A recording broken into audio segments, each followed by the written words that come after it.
Welcome, everyone, to the Elected Officials to Protect America Clean Energy Policy Briefing. I'm Kate Wright. I'm the Executive Director of Climate Mayors. We are a coalition of over 340 mayors from across the United States.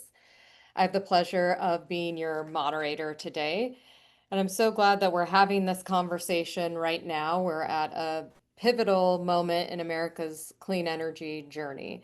Across the country, we continue to see remarkable progress.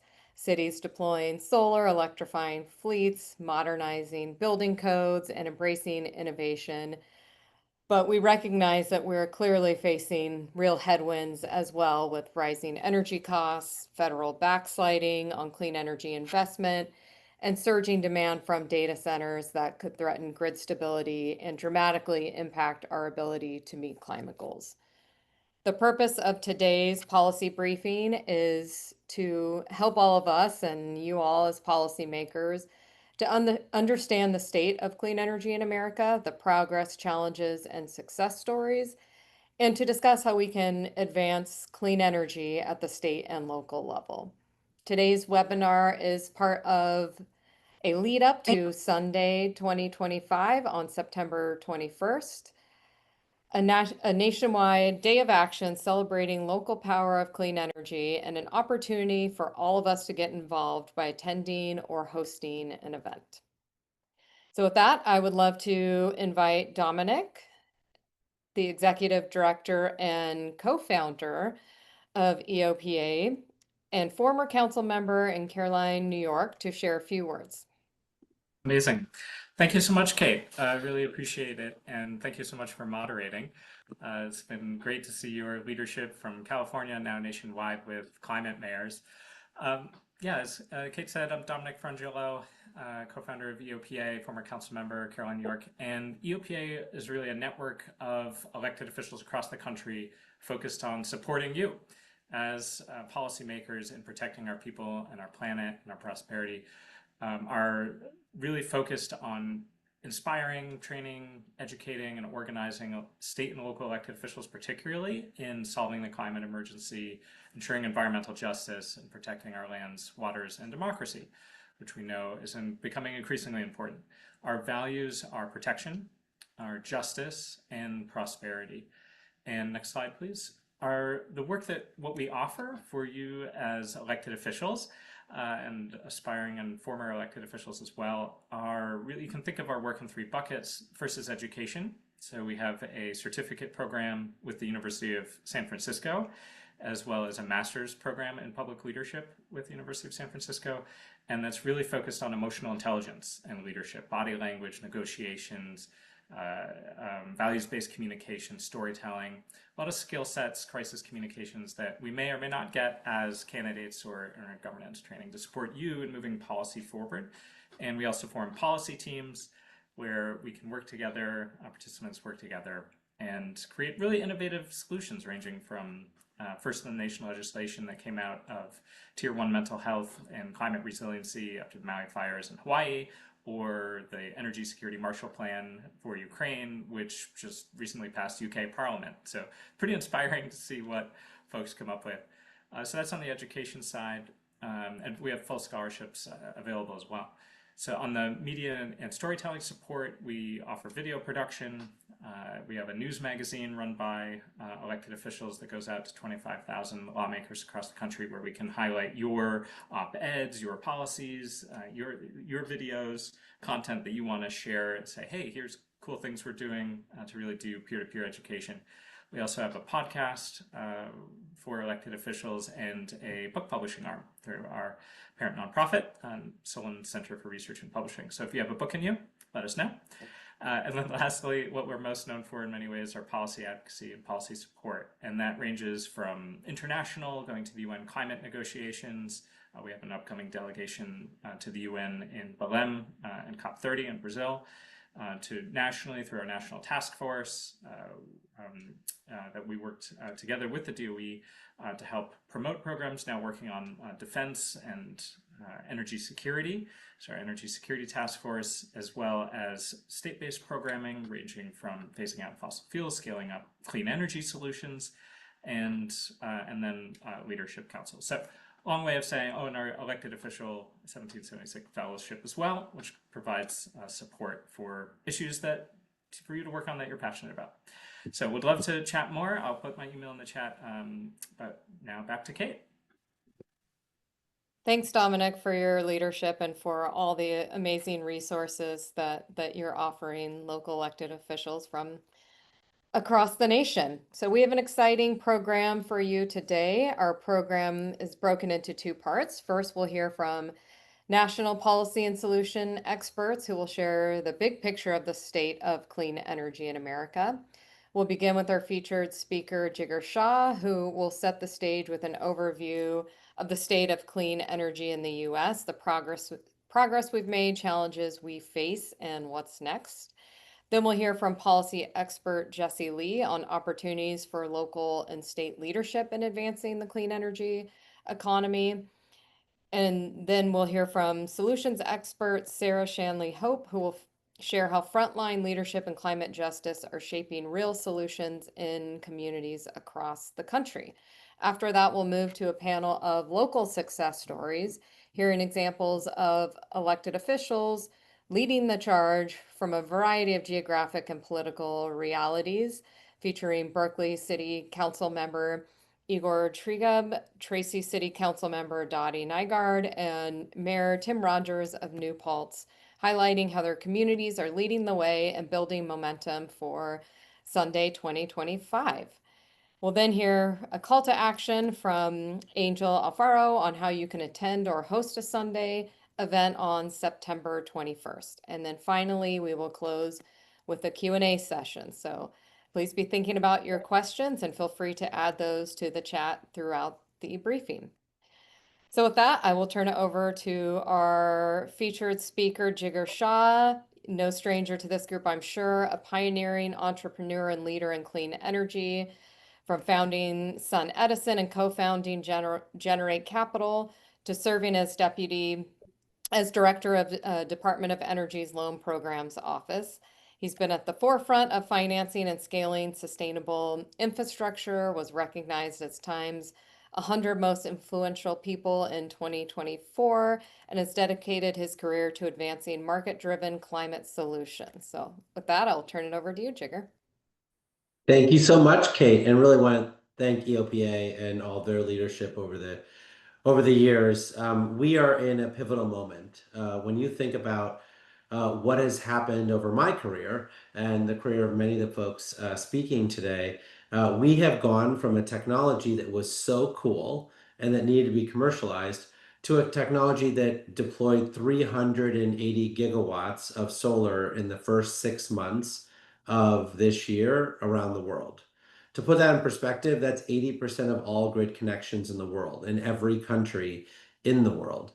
And so when you think about where we are from a cost perspective, we have now gone from a narrative of it's just a little bit more expensive to save the planet to it is a little bit cheaper to save the planet. The most affordable solutions that we could possibly deploy at scale today are in this sector.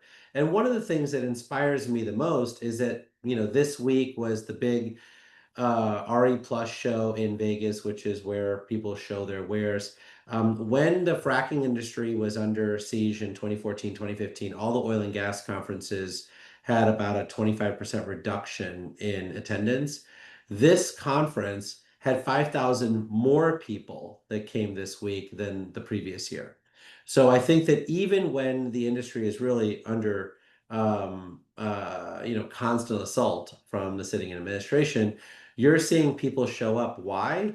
Because they know that these solutions are by far the most cost-effective way to meet the electricity crisis that we're clearly in today. And so today, the real question is, how do we go from being a country that really focused on bringing down the cost of these technologies, whether it was solar or battery storage or electric vehicles or wind power, to an industry that figures out how to work within each community to actually scale up these solutions. We are on solar and battery storage is roughly on 5% of US homes. To compare that to Australia, Australia is at 40% of Australian homes, right? If we matched Australia just with residential homes, we'd be able to solve the entire load growth for data centers, right? Just to be crystal clear about what the potential is. Then when you add warehouses, of which we have 450,000 warehouses in the United States that have beautiful empty roofs on them that are just ready and waiting to be filled with solar panels, that's another 200 terawatt hours, which is all the data center load growth that we expect for the next 4 years, right? And so then when you add battery storage and you think about 15% of US homes today have backup power, mostly gasoline or diesel or natural gas generators. But increasingly, most people are putting in batteries. Why? Because they can pay for themselves.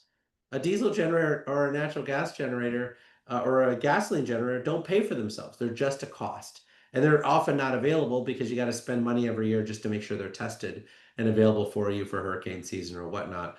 Whereas batteries work every day in and day out, and you can get paid to use those resources to help your neighbors on a day-to-day basis to maintain resiliency and reliability for our grid.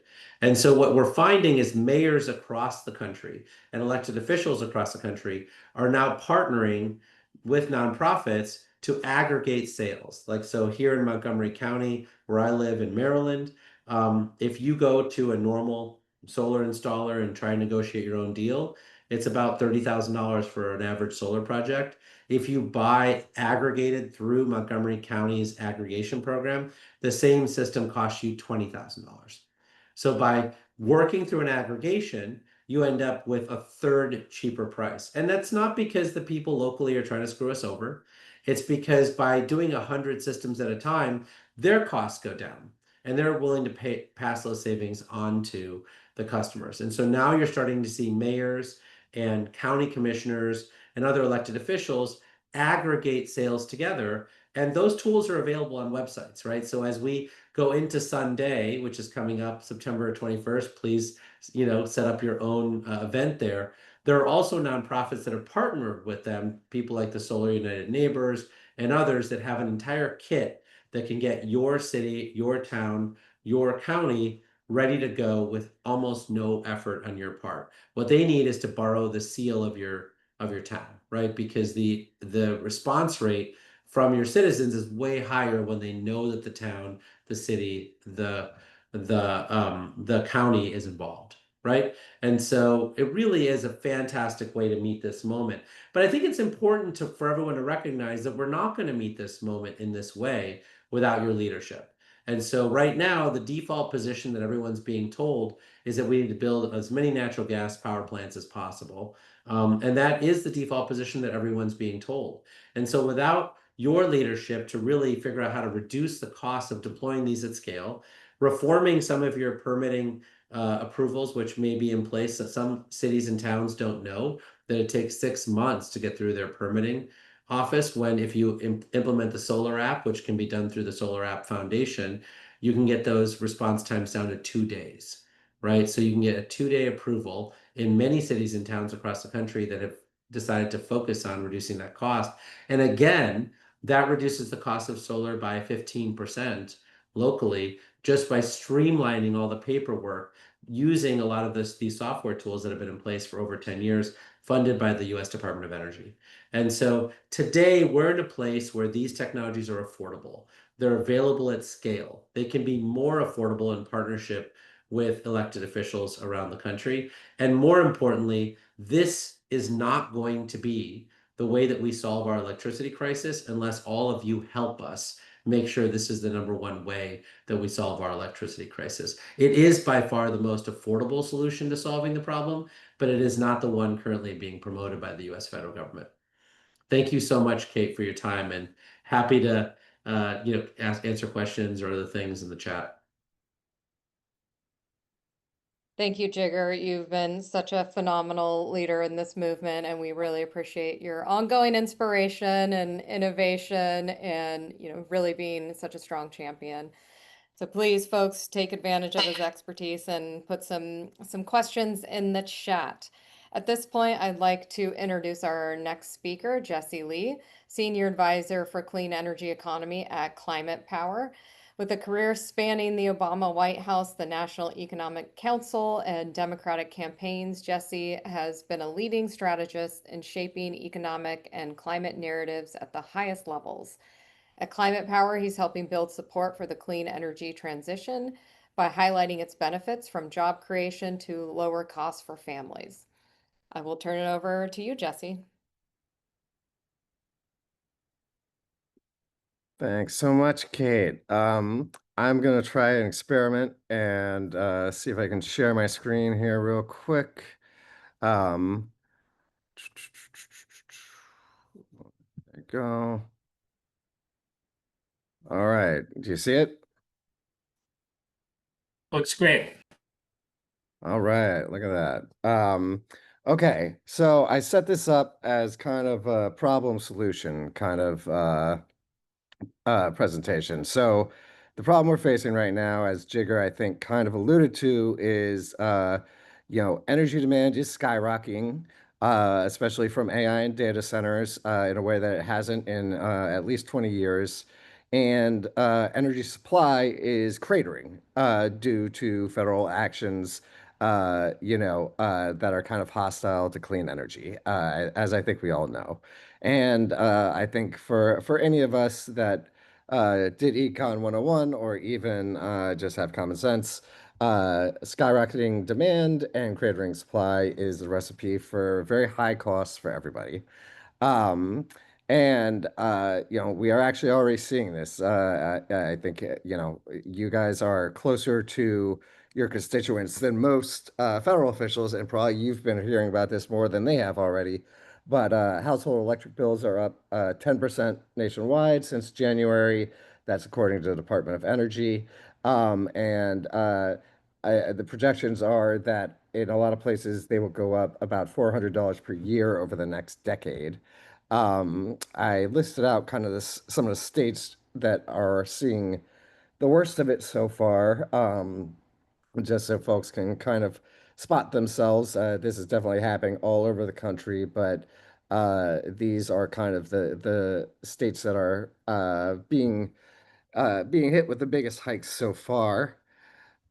And that brings us to the solution. And so I think Jigger closed out his remarks with basically exactly this, which is um, really the only adequate solution to that big delta between supply and demand is a massive expansion of clean energy. And the truth is, we were kind of on track to do that. Both Jigger and I were involved in the Inflation Reduction Act and those tax credits. But now with those tax credits being largely repealed, um, there's a big vacuum there. Part of the reason is that a lot of other energy sources just can't scale as quickly as would be needed to keep up with this kind of exponential growth and demand that everybody is expecting and that we're already seeing. In those same lines, uh, there's a big opportunity, with the kind of retreat of the federal government from the space, the clean energy space in particular. There's kind of two sets of entities that have the sorts of resources and kind of collective power that Jigger also alluded to kind of step in and fill the void. And one of those is big tech and the AI companies that are, installing these data centers and states themselves. Um, and so, you know, uh, Starting with the states, one thing we do a lot of work on right now, in particular, at Climate Power, is consumer tax credits, which again were part of that Inflation Reduction Act, and but were repealed.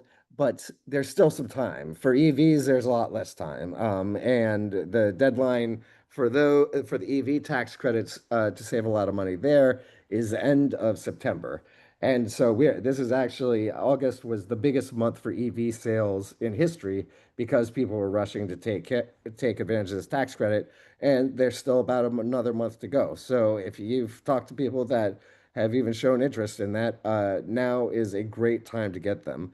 Where we have a little more runway are these home energy tax credits. That's for things like rooftop solar, like Jigger alluded to, but it's also for energy efficient heat pumps and HVAC units, where you can save a lot of money over the years on on utility bills just by replacing kind of broken down, old furnaces, or broken down old AC units with, new modern upgrades that are available for these tax credits. And we have till the end of the year on those. And to me, that's another space where, if we could really amp up adoption of those, just over the next few months, that would actually make a big dent in the kind of targets we're trying to reach and really more importantly to saving people money on the utility bills that, as we discussed, are going through the roof. This is a great way for constituents who are experiencing that to insulate themselves from that going forward, which unfortunately is likely to get worse year after year. um another good option here is community solar. New Jersey, which was on our list of big rate hikes, just responded to the crisis they're going through with a huge commitment to community solar capacity. And this is something that isn't necessarily dependent on those tax credits. You can still keep doing it after this year. And I think that's something that we can see a lot more of over the coming years. Uh, in places where you don't have to be dependent on getting the entire federal government to align behind something. You just have to get the community to align behind something. Another thing, and this is kind of big picture, but the way I look at it is when you talk about data centers, I know this is a big kind of economic growth opportunity in a lot of places. It's also a thing that's kind of sparked a lot of controversy in terms of the environmental impacts and the impact on water. And the way I look at it is, they can either be part of that problem or they can be a big part of the solution by running on clean energy and, actually helping to bring those industries to scale more and more.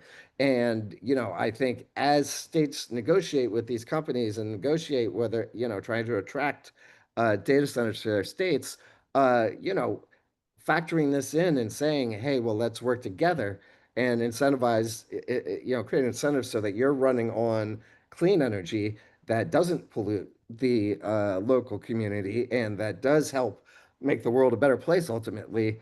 I think that's a big opportunity. You know, uh, Lost something on this slide. Oh, broken into a lot of slides.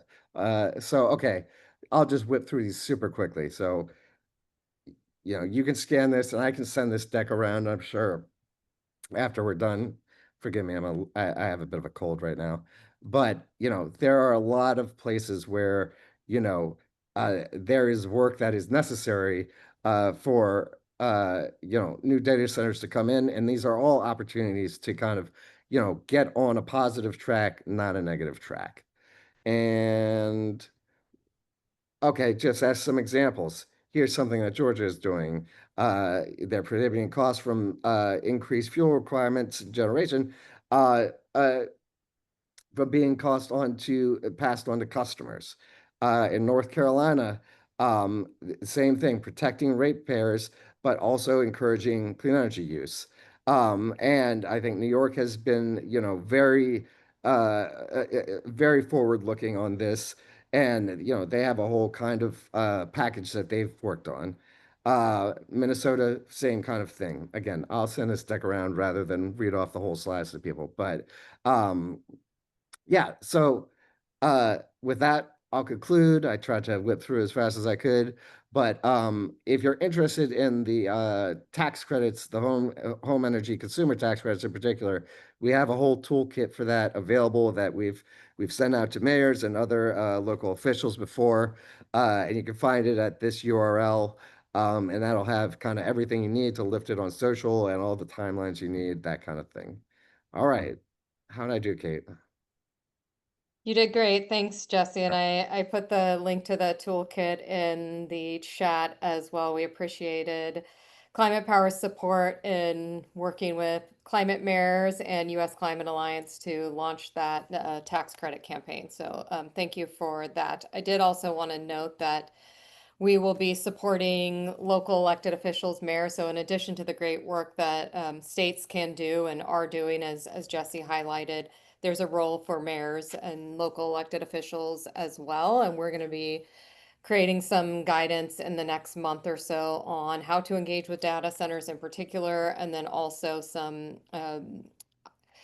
guidance for PUC engagement as well. So thank you for that great presentation, Jesse. At this point, I'm going to introduce our next speaker, Sarah Shanley Hope, Managing Director of Narrative Strategies at the Solutions Project. She brings over 2 decades of experience in climate justice, strategic communications, and movement building, from co-founding the U.S. Climate Plan to leading youth mobilization efforts with Energy Action Coalition. Sarah's leading efforts to shift the public narrative on climate change by centering justice, equity, and frontline leadership. Sarah, take it away.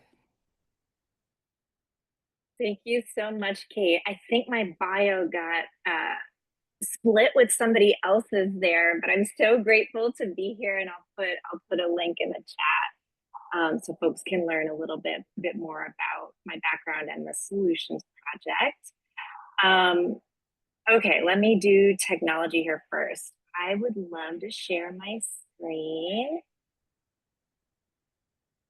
Let's see here. Yeah, I think you might need to stop the screen share for a second. Thank you so much. Sorry, working on it. No worries. As we're doing that, I'm just so grateful to be here. I've known Dominic for a really long time, so I was totally honored to slide in at the last minute here and have the chance to be with all of you. It is not easy being an elected official right now, and for our democracy, for our climate, for our families, I'm just really, really grateful. Okay, let's see. Can you see just my slides? Yeah? Okay, great. And then let me do my timer here also so that I stay tight, and let's go. So as I thought about the key takeaway I hoped all of you and elected officials generally would carry forward, it's that frontline community solutions to the climate crisis are unstoppable. They are persistent because of neighbor to neighbor, life and death context, kitchen table needs, and generations of knowledge and lived experience of making ways out of no ways, no matter the political, philanthropic, or market environment. Those conditions must change, of course. There's a lot of harm of the status quo in frontline communities, and the innovation and impact that we see from frontline communities solving the climate crisis offers so much hope. And we need hope today. It's pretty bleak out there. But we know from history, from examples around the world, and hopefully from our own families or lives, when there is darkness, we must be and find the light. This moment requires boldness. We must think 100%. This is an image from the first Trump era as part of a campaign the Solutions Project did to celebrate everyday heroes making a 100% renewable energy transition happen. This was our founding mission at the organization more than a decade ago. And at the time, the greenest mayor of the country in San Francisco, Gavin Newsom, laughed our founders out of the room for this big, bold idea of 100% renewable energy. But we rooted in the wisdom of grassroots groups, funding them like we wanted them to win, and bringing media spotlight to their work. in this instance, partnering with New Era Cap Company on this event. They made those great hats. I've still got some if anybody wants one. And we partnered with countless NGOs, including many folks on this call, businesses, celebrities, local officials, as part of a larger effort to achieve incredible momentum at an earlier bleak time, bringing us to where we are today, where 1 in 3 people in the US live in a place already committed to 100% renewable energy. So the Solutions Project's mission expanded with that success, and we have continued to learn so much from and with frontline community organizations leading innovation and building power for renewable energy and other climate solutions from the ground. Over these 10 years, more than $50 million in grassroots grants to more than 350 neighborhood-based organizations across 46 states. I would say that there are 5 top reasons why community-centered and even community-led climate solutions are where it's at. Number 1, frontline organizations multi-solve. They create climate solutions in affordable green housing, regenerative agriculture, and local food systems like urban farming, workforce development, and more. They lower emissions while lowering the cost of living, again, because these are kitchen table issues and life or death situations that their members are facing. Number 2, the stories of these climate solutions in day-to-day lives and in local communities make meaning for everyday people, non-activists, but voters, about the benefits of a much more technical set of climate policies. This is what drives engagement, votes, resistance to disinformation, public support across partisan or other attempts at division, because climate solutions are incredibly popular. The era of climate denial is definitely over. Number 3, frontline organizations hold corporations accountable and disrupt not only status quo outdated utility structures, but other entrenched corporate interests that are undermining not only climate action, but our local economies and our democracies. Data centers were invoked on this call. There are lots of examples where frontline community engagement is actually key to local economic success. Frontline solutions increase disaster resilience and save lives by localizing not just renewable energy and battery systems, but like I mentioned before, mutual aid hubs and urban farms at the local neighborhood level. And their creativity and innovation does not stop despite gross disinvestment and mounting threats. Okay, I'm gonna speed this up a little bit. To make those lessons and ahas real, let's travel together to my hometown of Buffalo, New York, where longtime grantee partner Push Buffalo offers an incredible case study to learn from. One of the biggest differences in ground up climate solutions is that we start with the neighbors, not the technology. Residents lead the way forward. I want to introduce you to longtime Push member Terry Richard, who is an expert in her community, knows a good electricity user experience from a bad one, is an organizer, caregiver, and gardener. Like Terry, all members of community-based organizations are volunteers with day jobs. They show up because they want to create a different future for themselves and their communities, and that is the vibe to pay attention to as local elected officials and figure out how to be a part of and grow in every city or town. Okay. Push Buffalo is a leader in residential, commercial, and now utility scale solar solutions. They've organized to change and now partner with many government offices. They are both a frequent partner to and also thorn in the side to local government. That's part of their innovation and their success. They're community member governed and they're a growing employer in the region, operating commercial and affordable housing that are community owned through a land trust. Their solar models set the bar and also show the much bigger opportunity, strategy, and impacts possible when government and philanthropy directs its capital in solidarity with frontline solutions. This is the roof of School 77, a solar project that was the result of community organizing for ownership of this site, making sure that it did not go to private housing developers who wanted to make high-end apartments. Instead, the members, the community members, won site control, participate in the design, development, and now ongoing care of this asset. It was the first community solar project in New York State and neighbors informed the scale of the solar system, the decision to include a roof garden in addition to solar, and build out elder affordable housing into this multi-use site. Neighbors are also trained and employed in green jobs in the solar installation and so much of Push's projects. The solar project is part of a multifaceted and neighborhood-wide whole community approach with urban gardens, aquaponics, commercial scale composting operation, and now one of the largest providers of landscaping services in the county focused on stormwater management and returning of natural ecosystems. This is all part of a larger development and power building strategy that builds community wealth and resilience from the ground up. But it is not small scale. Push Buffalo is a part of a statewide coalition of frontline organizations, New York Renews, that was key to not just the passing of the community, the Climate Leadership and Community Protection Act, which was also already mentioned, but really the design of it. And that's important to note about how these neighborhood level citywide innovations and impacts are brought to scale through partnerships with state and local officials. It's also important to note that, CLCPA in New York State, the statewide policy was the seed for the Justice 40 initiative at the federal level. So these innovations truly scale. And while those dollars have been gutted, including obligated funds at risk with court cases and total clawbacks of the administration, it does not stop. There's still, so much more to celebrate across the country, and even since the election results. While I showcase Buffalo, we have examples from communities all across the country.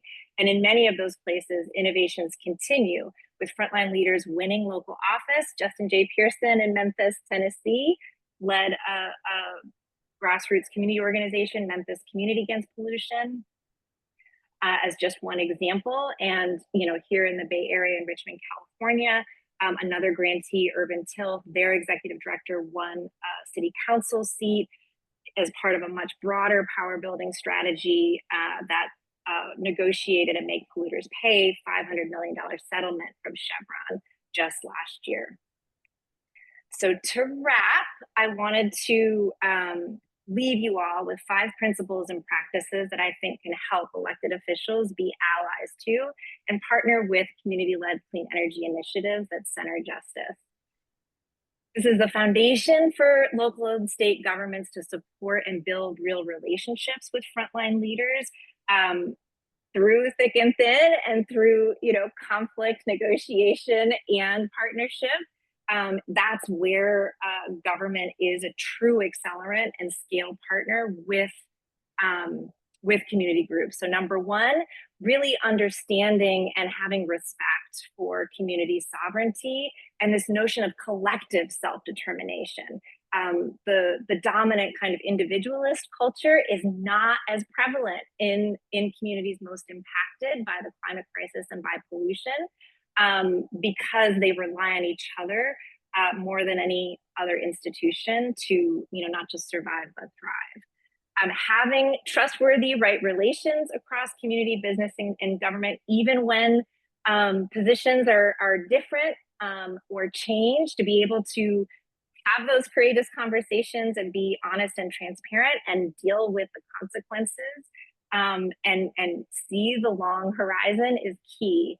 And that is reinforced through reciprocity and respect for community expertise and existing solutions. No frontline community is waiting for an entrepreneur or a local official to come save them. They have a lot to offer in a collaborative context. And that is a part of their program models. Participatory design and decision-making for priorities and creative ideas is part of the opportunity and what is being offered. And as part of that, renewable energy is just one of a larger set of solutions that are being developed at the front lines of the climate crisis to really strengthen local economies and climate action from the ground up. So you can learn more about the ideas, impact, and opportunities to partner with frontline groups on our website. I believe this little QR code should work for you. I tested it. There's also a number of case studies. We have a grantee map there, and more information if you're looking for a place to start. And with that, don't give up. Despair and distrust and disconnection are actually our greatest barriers right now. And the seeds of sustainable futures are always planted in these moments of crisis. So thank you.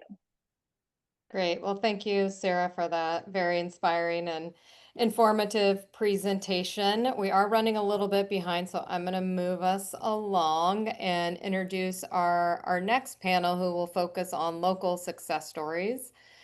We have Igor Tregeb, sorry if I'm not saying that correctly, a Berkeley City Council member, Dottie Nygaard, Tracy City Council member, and Tim Rogers, the mayor of New Paltz.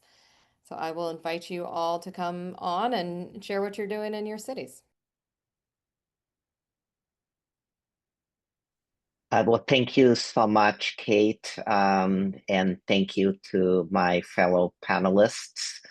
I am excited to share what the city of Berkeley in California is working on, as well as uplift, and I will do this with my other co-conspirator, Councilmember Nygaard from Tracy, on what our local community choice energy association is doing.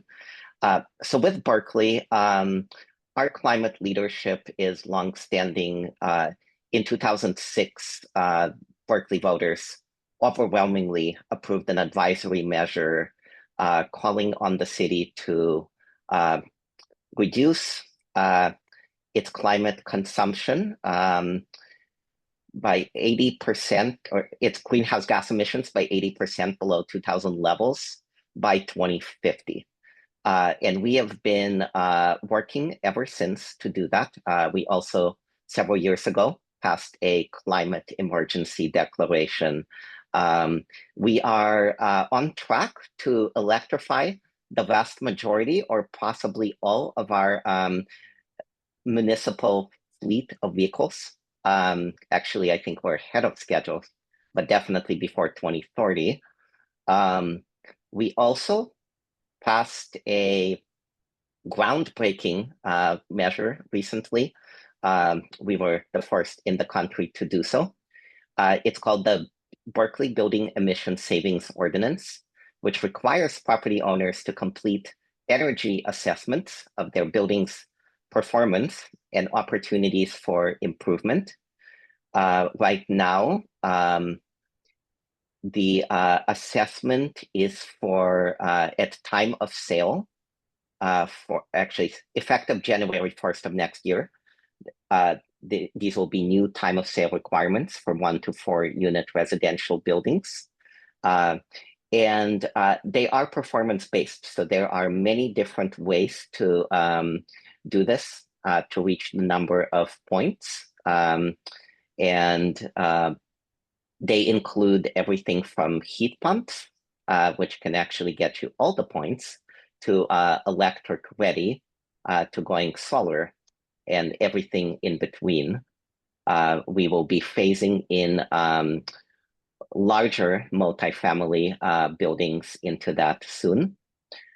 Lastly, I am working on an item right now that has been introduced to get us to adopt AC to heat pump requirements for end of life, as well as to look at new building emission standards, whether that's limiting nitrous oxide emission or looking at a single margin performance standard for buildings.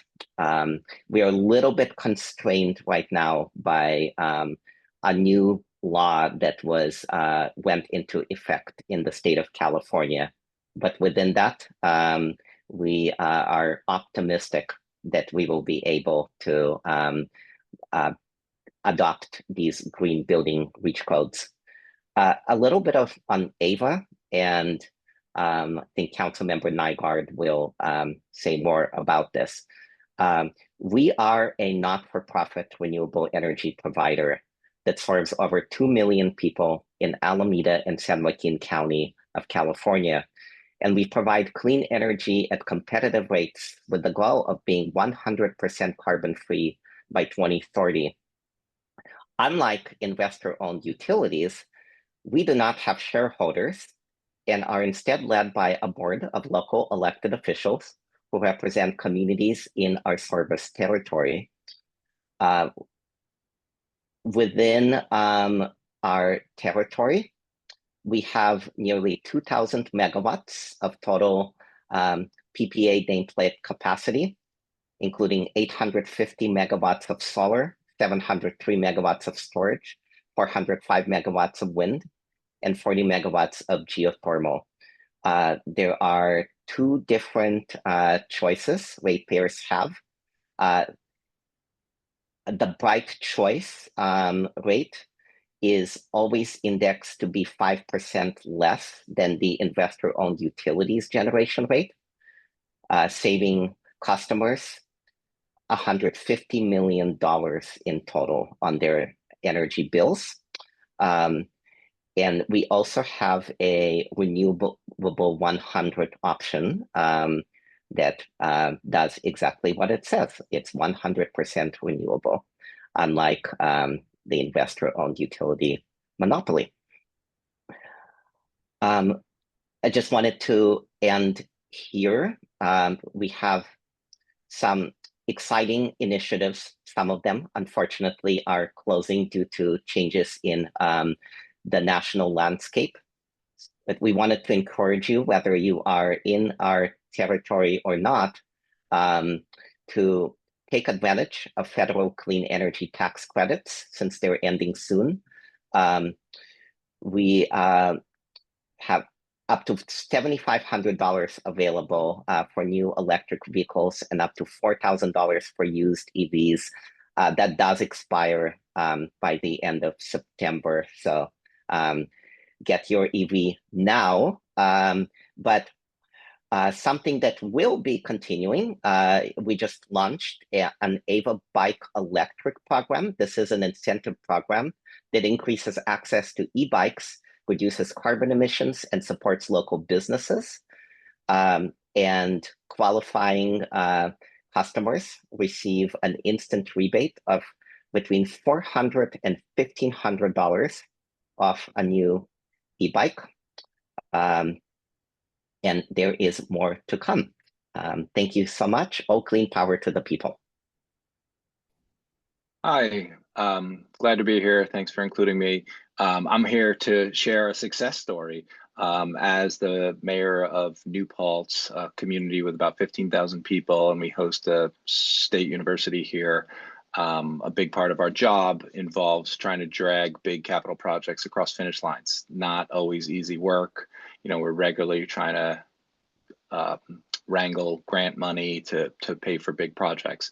So we had a very serious need where we needed to move our fire department out of a 3-bay garage where we were squeezing in 4 trucks. We also had a satellite pole barn in a different part of town. And we came up with a plan because we were able to secure some grant money from Albany to construct a new fire station. And the engineer and architect that we were originally working with seemed perfectly fine, but were not as progressive as we would have liked in terms of pursuing greener energy or constructing a building that was as energy efficient as possible. And a lot of people told us, you know, just stay the course, get this building done. But we felt like capitulating was just not an option. And if we can't build green in a community like ours, which, you know, we fancy ourselves as a progressive university town, then, you know, it felt very disheartening. So we actually pivoted, used a different architecture firm, and we were able to construct a building, believe it or not, for less money than we originally planned, because we were able to include some design features that allowed us to make sure we had a roof that was designed to host an array. So we just recently secured some additional grant money from NYSERDA as well as Ulster County, and we now have a DC size array that's just over 104 kilowatts up on our fire station. It is a net zero building. We're super proud of it, and it serves our very busy fire department better than they've ever been served before. And it's fun to be part of a project that had plenty of obstacles along the way, and we just never shied away from our goal of building something green and building something energy efficient. Can you hear me now? We can hear you. Wonderful. Yay, I figured that out. So I'm going to just share, the previous speaker, Sarah, had mentioned the era of climate denial is over. Not here in the Central Valley. So I am a newly elected council member to Tracy. We are located in the San Joaquin Valley. I'm a retired ER nurse. I also have a nonprofit volunteer-based environmental advocacy organization. So for the past 10 years, I've really been able to showcase how, how deeply our environment impacts our health, and to really educate and advocate for, policies and programs and, just more environmental stewardship in our community. I ran in 2024 to reinstitute our climate action plan. So back in 2006, California, under the under AB 32, the Global Warming Solutions Act, municipalities were encouraged to put together climate action plans to set greenhouse gas reduction targets. And yes, in 2011, our city did actually put together a sustainability action plan, but unfortunately it was shelved for quite a few years. So when I ran in 2024, my plan was to make sustainability a priority, and to really reopen that plan and to make it upgrade and revised for today's climate issues. So it's been, for me, a lot of catch up, because we are so far behind in really where we need to be in this day and age, fighting our climate crisis. And it has been kind of this one-man show of trying to really encourage city staff to look at what we need to do. And solar is really a cost savings measure for our taxpayers. Not only does it provide clean power and reliable power, because we are in a era now in our Central Valley of rolling blackouts because of the burden on our grid. So this is where the solutions really do become more relevant. That to be able to provide power 24/7, to keep those lights on, to make sure that our EMS and all of our communications are in sync, even in lieu of a power outage, means that we have to be more resilient and more collaborative. So yes, as Council Member Tregord mentioned, I am also on the board of AVA Community Energy. Yes, it's our local community choice energy provider. It serves Tracy and San Joaquin County. AVA invests its earnings back into communities through electrification programs, local sponsorships, and lower rates. So yes, he mentioned, yes, we have the e-bike incentive program, but we also have a smart home charging program, which also uses, state-of-the-art technology for, EV owners to be able to monitor on an app. So, the best cost savings for off-peak hours, and, when is the best availability for clean energy. So, really trying to push more education and advocacy is where my soul is grounded. I'm also, I'm a like I said, a retired ER nurse, also a union member, and an activist. So this has been really a great challenge because this is where my passion is. So I'm just going to share too, in addition to AVA's great programs, one of the things that I'm most proud of is AVA has a legislative team that helps to monitor all our state energy policies to make sure that our board members are kept informed on bills that may affect clean energy delivery in our service area. So, like right now, we have two really significant bills that are being monitored. It's AB 39. It's a local electrification plan that requires our jurisdictions to update their general plans that adopts an electrification decarbonation plan. So, again, this is putting your foot to the pedal. I really am proud that we are looking at making sure we get the right information, the correct information, and educate all of us on what is important to inform our public. The other bill that is on the radar right now is SB 254. That's the electricity affordability package. This one creates a new state entity to lead on projects to accelerate planning, financing, and execution of critical infrastructure projects, and it creates a new public transmission financing fund. So again, it also expedites CEQA review and clean infrastructure. So a lot, of these new bills that are coming forward, understanding them through a lot of the intricate work that the team does allows us to really understand how do we educate and inform our public to get behind some of these bills so that we can make sure we have a brighter future. So like I shared, I'm new to the council, but I am not new to this fight and to this challenge. So I really feel right now, in summary, we are, yes, in uncertain times, but local governments yield not only the hope, but the power in drafting policy to continue the fight to address clean energy in our environment. So I really feel that, with the efforts from, city initiatives, community energy programs, and tax incentives, we are moving towards a cleaner and healthier environment for all. And that's what we need to do for everyone. So, like I said, I am new to the challenge, but I'm not new to the fight. And I really do am trying to, educate and inform our communities on making the best choices possible.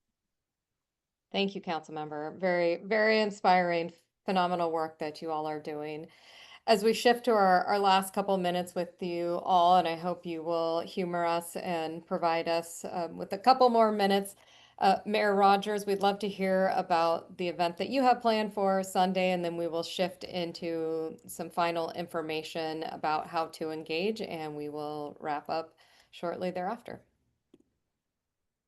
Yeah, so I described our net zero fire station that we're super excited about, and we're excited to share with our broader community how well the project's turned out.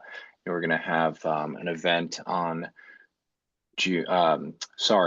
Sunday, September 21st. We're going to start at 11:30 a.m. We hope to have our representative from Congress, Pat Ryan, there, as well as our county executive, Jen Metzger, there, and the architect who was involved in the building's design. So it should be a quick, nice event. But we're certainly excited to show off the building. It looks incredibly handsome, and it looks really cool with 158 solar panels up on the roof, and we're excited to share it, and we're pleased that the Sunday event was exactly the type of thing where we'll get a nice opportunity to show it off. Wonderful. So with that, I will turn it over to Angel to provide a broader call to action and more information about how to engage. Hi, everybody. Yes, I will share my screen. Thanks, Kate.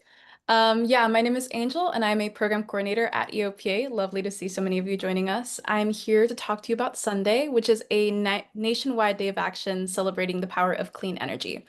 So Sunday is happening on September 21st on Sunday, when communities across the country will come together to showcase the progress that we've made to push for what comes next. So solar, wind, and batteries are now the most affordable resources for power, cutting costs. It is creating jobs and strengthening communities. But even with all of this progress, the fossil fuel industry, along with their allies, are still working to slow us down.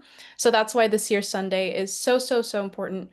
Already, there are more than 300 events already planned nationwide, everything from like installing solar panels and hosting e-bike parades to giving heat pump tours and just rallying for stronger clean energy policies.